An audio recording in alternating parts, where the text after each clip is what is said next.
حضور صلی اللہ علیہ وسلم نے نا فجر کی نماز پڑھائی، فجر کی، اور حضور فجر کی نماز پڑھا کے فرمانے لگے بھئی کسی بندے نے روزہ رکھا ہوا ہے آج؟ حضرت عمر کہتے ہیں رات کو میرا ارادہ تھا رکھوں، پر سویرے پھر میں نے گرا دیا، نہیں رکھا۔ حضور نے دوسری دفعہ پوچھا بھئی کسی نے روزہ رکھا ہے؟ تو حضرت صدیق کے اوپر نے ہاتھ کھڑا کیا، عرض کی یا رسول اللہ میں نے رکھا ہوا ہے۔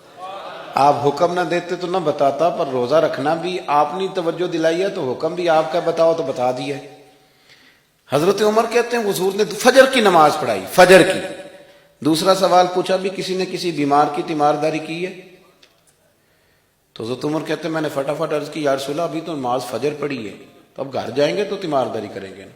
تو حضور نے فرمایا عمر تو ذرا ٹھہر جانا، جلدی نہ کر، ٹھہر نہ ذرا، روک تو صحیح۔ تو حضرت عمر فاروق رضی اللہ تعالیٰ عنہ فرماتے ہیں میں چپ کر گیا، حضور نے فرمایا بتاؤ بھی کسی نے تیمارداری کی ہے؟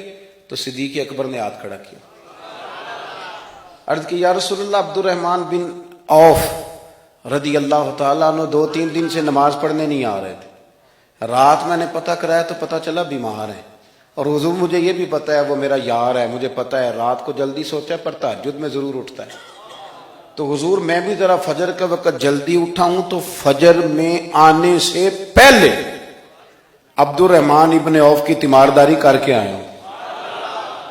حضرت عمر کہتے ہیں میں نہ ہلکا ہلکا ڈھیلا پڑ گیا۔ حضور نے تیسرا سوال پوچھا، فرمایا کسی نے کسی مسکین کو کھانا کھلایا؟ کھانا کھلایا کسی مسکین کو؟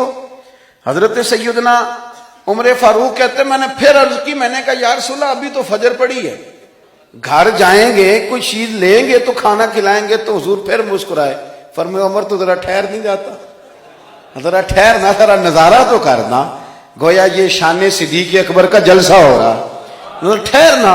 حضور نے پھر پوچھا بھی کسی نے کسی مسکین کو کھانا کھلایا ہے؟ تو حضرت عمر کہتے ہیں لوگ سارے دائیں بائیں دیکھ رہے تھے اور میں چپ کے ابو بکر کو دیکھ رہا تھا، کہ مجھے پتا تھا کہ بولنا اسی نہیں ہے، اور دل میرا کر رہا تھا کہ کہہ دوں دیو جناب جواب، دل میرا کر رہا تھا۔ وہ سمجھ گئے تھے کہ سونا راضی کن کاموں میں ہو، بس یہ نقطہ انہوں نے پا لیا تھا۔ حضور نے فرمایا بتاؤ کسی مسکین کو روٹی کھلائی ہے؟ تو جناب سیدنا صدیق اکبر نے ہاتھ کھڑا کیا، عرض کی یا رسول اللہ سویرے اٹھا ہوں تو چھوٹا بیٹا بھی اٹھ گیا تھا، اور میرے وضو کرتے سنت پڑھتے ماں سے کہنے لگا بھوک لگ رہی ہے، تو ماں نے 2 روٹیاں بھی پکا دی، تو حضور ایک اس نے کھائی دوسری اس کے ہاتھ میں تھی۔ جب ہم نکلے ہیں نا گھر سے تو دروازے پہ ایک فقیر کھڑا تھا، مسکین کھڑا تھا، کہہ رہا تھا رات سے بھوکا ہوں، کوئی دروازہ کھلنے کا انتظار کر رہا تھا، ابو بکر سب سے پہلے تیرا ہی کھلا ہے۔ تو حضور میں نا اس مسکین کو ایک روٹی کھلا کے آیا ہوں۔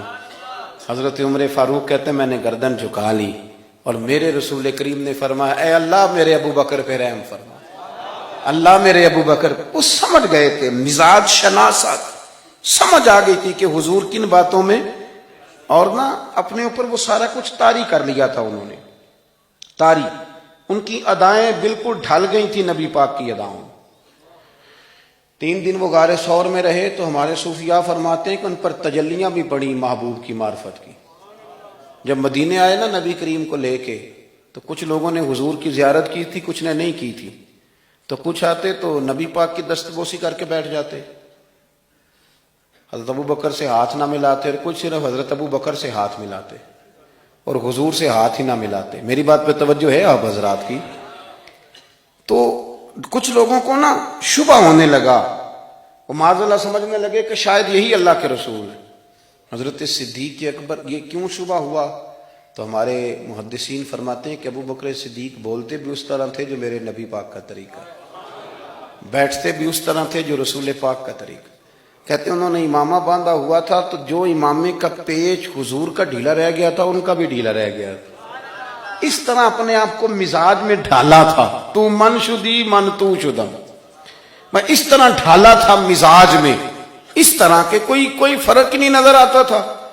وہ کہتے ہیں جب حضرت ابو بکر صدیق نے دیکھا نا کہ لوگوں کو تو شک ہو رہا ہے، کوئی میرے ساتھ ہاتھ ملا کے بیٹھ جاتے ہیں، تو حضرت صدیق اکبر نے کہا کوئی ایسا کام کرنا چاہیے کہ پتہ چلے آقا کون ہے غلام کون ہے۔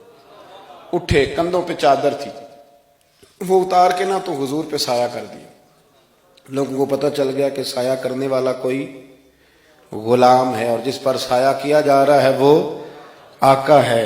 کیا خوبصورت نقطہ لکھا ہے مفسرین نے شارحین فرماتے ہیں تھوڑی دیر کے لیے، تھوڑی دیر کے لیے، تھوڑی دیر کے لیے حضرت ابوبکر صدیق نے حضور کے سر انور پر اپنی چادر کا سایہ کیا تھا۔